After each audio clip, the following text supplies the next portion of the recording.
to review the R.N.Z.A.F's Queen's Birthday Colour Parade is the retiring Chief of Air Staff, Air Vice-Marshal Calder. This year, the annual transfer of the Queen's colour is from FIORDLAND to Wigram. Despite the threatening weather, an estimated crowd of 5,000 turn out to watch the ceremony at Wigram Station. Wigram receives the Queen's colour from the FIORDLAND Colour Party.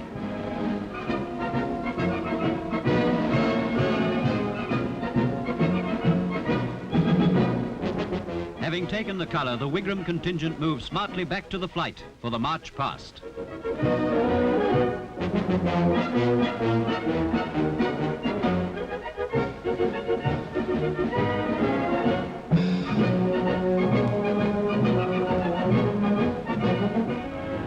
Parading the Queen's colour has added significance for the R.N.Z.A.F. this year.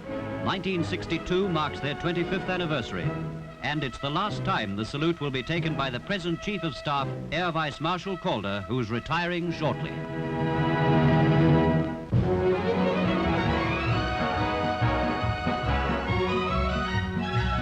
Queen Street, Auckland, at the start of this year's festival. There are no flags, no bands, but it's not that sort of festival. Aucklanders have in store 15 concerts, 2 operas, 10 exhibitions and a film festival.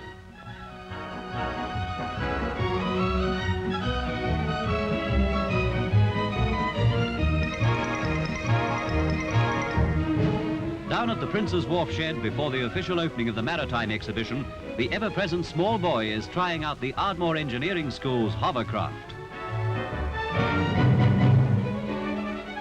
In the town hall, the floral art ladies are putting the last touches to their displays.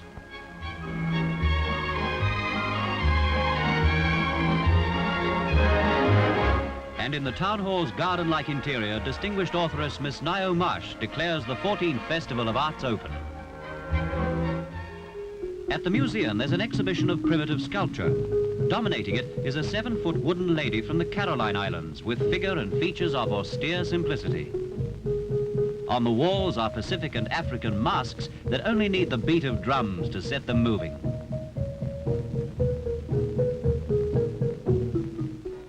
Among the art gallery exhibitions is one that gives an entertaining look at past history, the Minhinnick cartoons.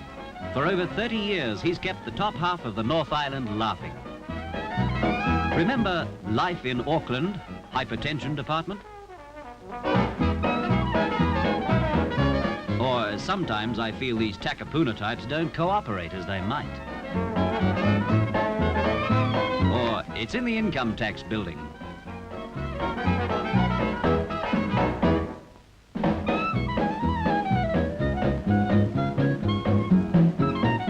Evenings and the crowds are filling the theatre and concert hall. With a wealth of talent from home and abroad, bookings are heavy, and Aucklanders are enjoying their 14th successful festival.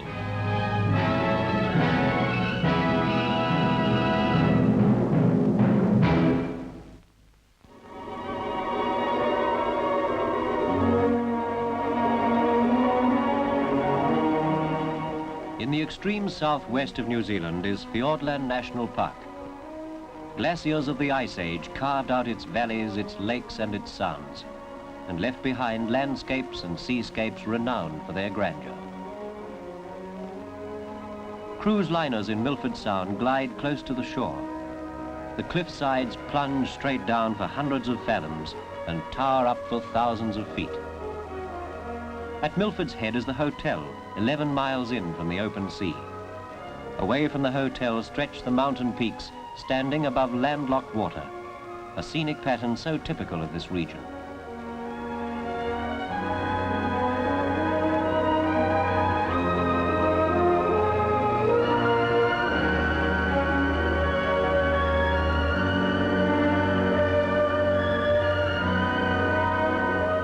It's at Lake Marapuri or Lake Tiana that most New Zealanders have their first glimpse of Fiordlands Park. They're seldom disappointed.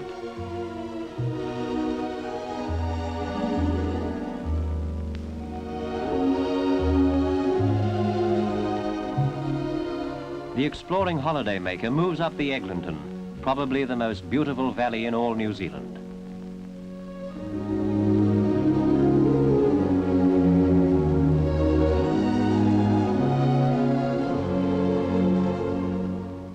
Eglinton Wigan and Hollywood wind their way into the heart of the mountains, into an area easily accessible, yet so vast that you begin to think that no one else has been here before you.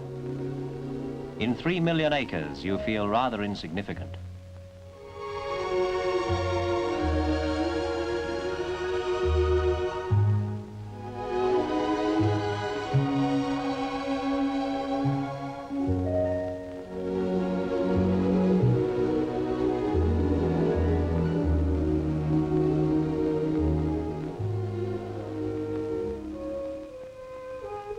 Sutherland Falls, one of the world's highest. Falling, cascading, tumbling, nearly 2,000 feet from Lake Quill to the Arthur River.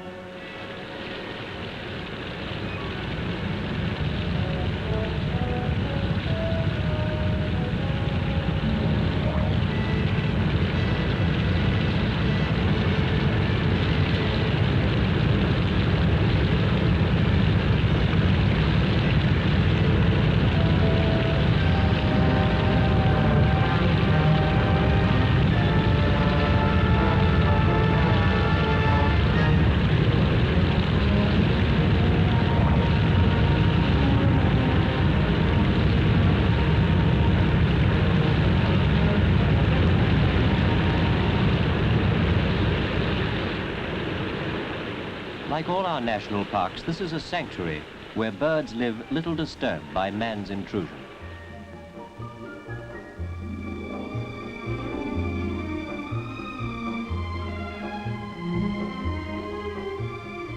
With a mounted specimen, a park's ranger talks to a busload of children about the rare kakapo. On the mountain tops lives the mountain parrot, the kea. Cheeky, inquisitive, and unlike the kakapo, numerous. They're always keen to meet people, particularly when there's a chance of a handout. Summer is the time to follow bush track and mountain trails still deeper into Fiordland.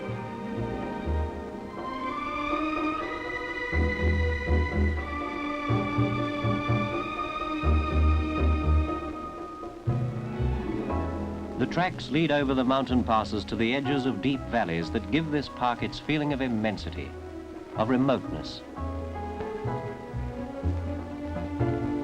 The roads lead to Milford.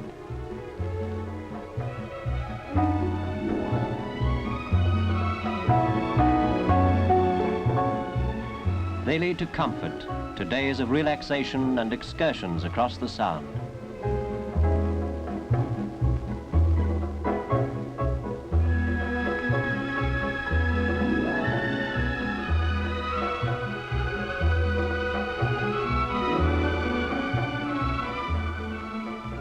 Such is Fiordland in all its beauty, and we are fortunate to be able to call this park our own.